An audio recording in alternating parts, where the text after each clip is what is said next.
Haleluya, haleluya, haleluya. Bene data nshuti bakundwa mwami wacu Yesu Kristo, ndabaramukije aho muherereye hose, mbifuriza ngo amahoro y'Imana bane namwe kandi abonerwa muri Yesu Kristo. Yesu wacu rero ashimwe, ahimbazwe, ndabakunda cyane. Ni munyemerere rero mbabwire icyo tugiye kuganiraho.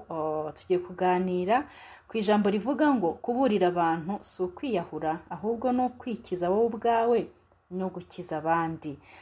Ikaze rero kuri Bibiane TV, ni umuyoboro w'ubutumwa bwiza. Wowe uhageze ari ubwa mbere, aha hantu umenya ko hatambuka ubutumwa bwiza bwa Yesu Kristo bunyuze mu biganiro binyuranye, hanyura kandi n'ibyegeranyo bitandukanye ariko biherekejwe n'ijambo ry'Imana, hanyura n'indirimbo zigenewe guhimbaza Imana.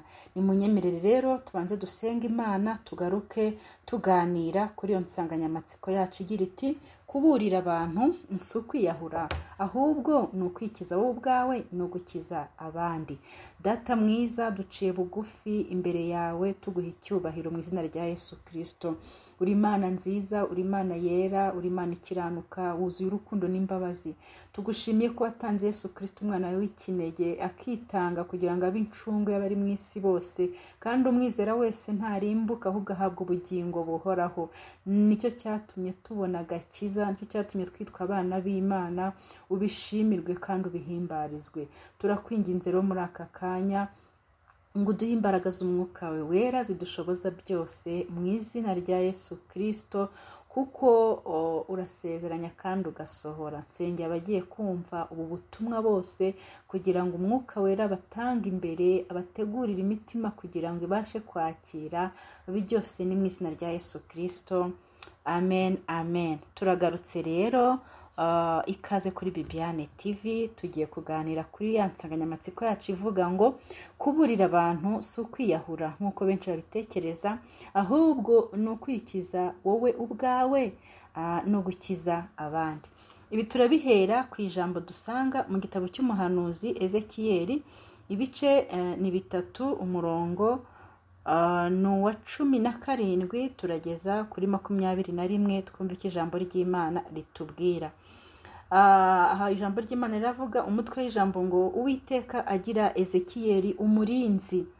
Kuri 17 haravuga ngo mwana w'umuntu, nakugize umurinzi w'inzu ya Isiraheli. Nuko wumva ijambo ryo mu kanwa kanjye, ubumvishe ibyo mbaburira. Nimbwira umunyabyaha ntigupfa ko uzapfa, nawe ntumuburire cyangwa ngo uvugane n'umunyabyaha umwihanangiriza kuva mu nzira ye mbi, ngo ukize ubugingo bwe. Uwo munyabyaha azapfira mu byaha bye, ariko ni wowe nzabaza amaraso ye. Ariko nuburira umunyabyaha ntave mu byaha bye cyangwa mu nzira ye mbi, azapfira mu byaha bye, ariko weho uzaba ukijije ubugingo bwawe.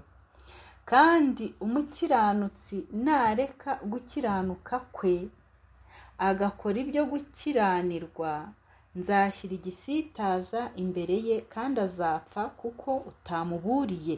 Azapfira mu cyaha cye, kandi imirimo ye yo gukiranuka yakoze ntizibukwa.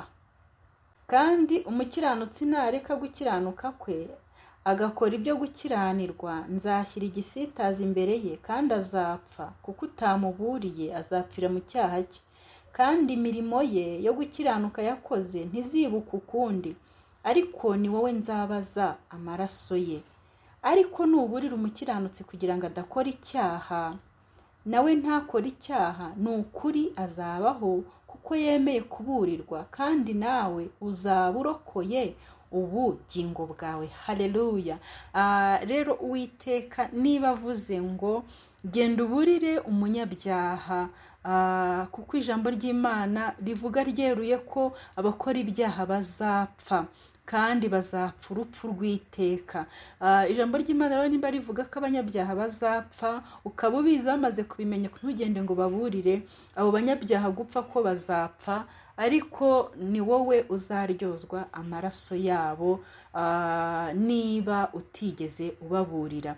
Icyakora nubaburira bakanga kumva, uzaba ukijije ubugingo bwawe, kubera yuko ntacyo uzaba utakoze. Ni kimwe nuko rero wabona umukiranutsi uri gutana ntumuburire, icyo gihe azapfa kandi imirimo yakoze mbere ntizibukwa, ariko numuburira uzaba ukijije ubugingo bwe ndetse nawe ubwawe.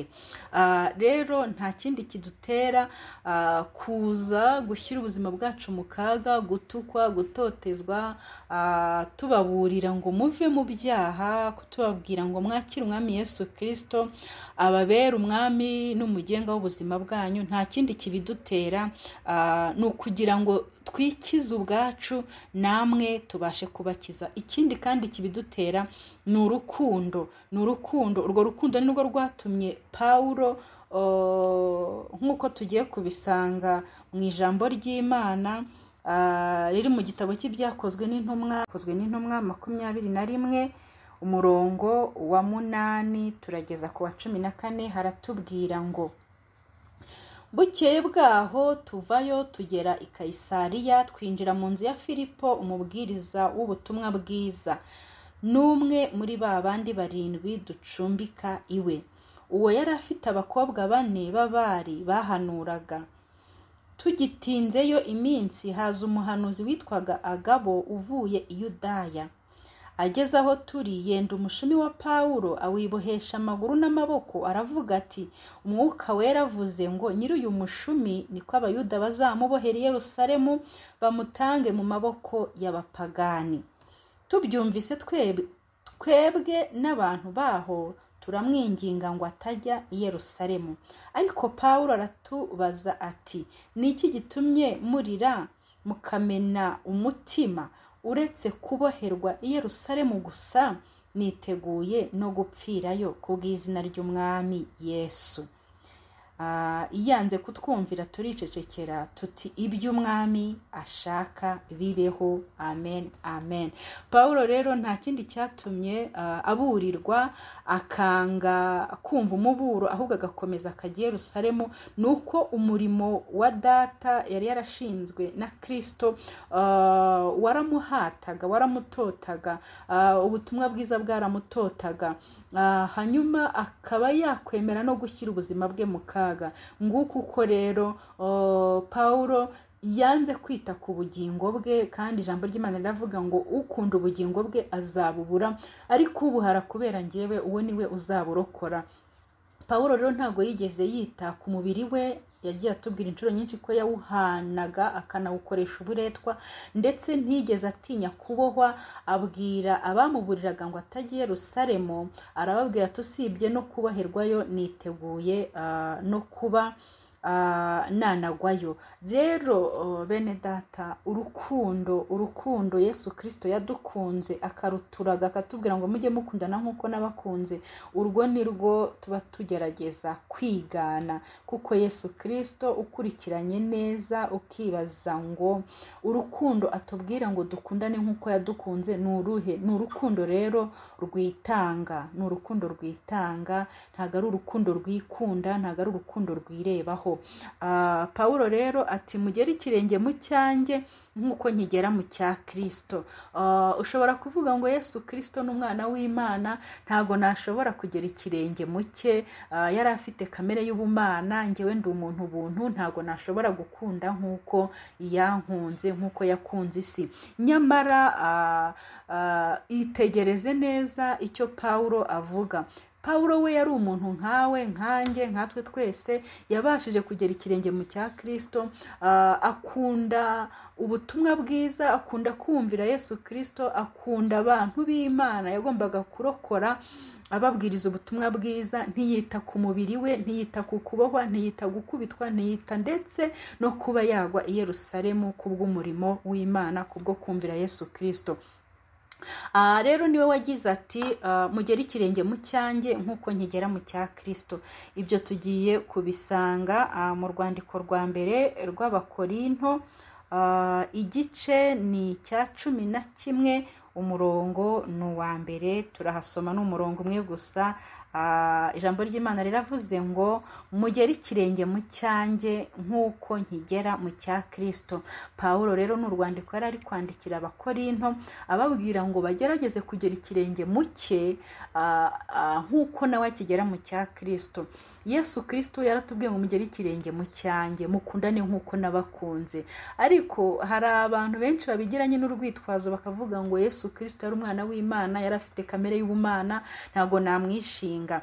Okay, Yesu wimurebaho, ngaho gera ikirenge mu cya Pawulo, kuko we aragerageza kukigera mu cya Kristo kandi yarabishoboye. Iyi mbaraga zabimushoboje ari umuntu nkanjye, ndetse wabanje kubaho umunyabyaha ukabije nkanjye.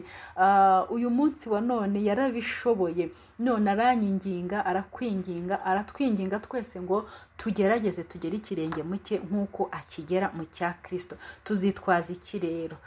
Nta rwitwazo ruhari. Pawulo nimba yarabishoboye, katugerageze tugere ikirenge mu cye, kandi ikirenge tugera mu cye ugomba kumenya ubuzima bwa Pawulo yuko atigeze yikunda, akunda ubuzima bwe, akunda amagara ye.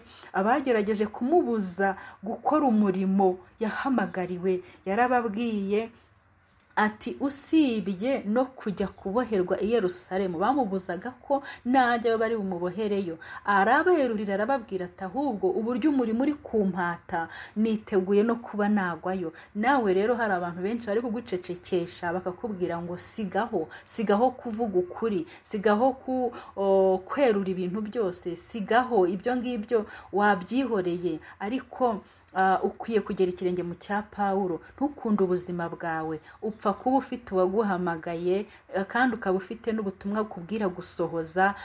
Busohoze rero, humura, Kristo muri kumwe, kandi uzirikane ko ukunda ubugingo bw'azabubura, ariko ubuhara kubera Kristo, uwo niwe uzaburokora. Tugerageze rero tugere ikirenge mu cya Pawulo. Pawulo rero afite ibyirato bihambaye kandi bitangaje. Aravuga ngo mbarusha gukubitwa, mbarusha kujya muri gereza, mbarusha gutotezwa, mbarusha. Pawulo yirataga imibabaro ye. Nawe uyu munsi wa none sinzi icyo uri kwirata. Gera ikirenge mu cye rero nawe uvuga uti ndabarusha. Ubarusha iki? Wari watukwa kubera ubutumwa bwiza, wari wakubitwa, wari wajyanwa mu nzu y'imbohe, wari wamburwa ibyawe. Oya, rero gerageza ugere ikirenge mu cya Kristo. Abakubuza ubima amatwi, kuko turi kugera ikirenge mu cya Kristo binyuze mu kukigera mu cya Pawulo, ko Pawulo yari umuntu nkatwe. Ubwo yabashije kukigera mu cya Kristo rero natwe turabishoboye mu izina rya Yesu Kristo. Nubwo butumwa rero narimbageneye muri aka kanya gatoya narimbonye, mbabwira ngo mwima amatwi abababuza kuvuga ubutumwa bwiza. Yesu Kristo yaratubwiye ngo tugende mu mahanga yose twigisha abantu ubutumwa bwiza, abemeye tubabatize kandi tubabwire kwitondera ibyo Yesu Kristo yasize avuze byose. Aduha siranse rero ko azabana natwe kugeza ku mpera y'isi. Yesu Kristo rero udutuma afite ubutware bwose mu ijuru no mu isi. Ntabwo dukwiye gutinya ikintu icyo ari cyo cyose. Afite ubutware mu ijuru no mu isi kandi agendana natwe.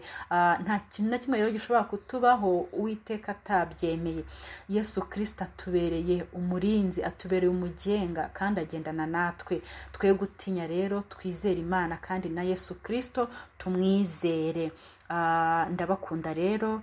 Nakagaruka kuri Bibiane TV, ni umuyoboro w'ubutumwa bwiza bwa Yesu Kristo. Amahoro y'Imana akomeze aganze. Bye bye.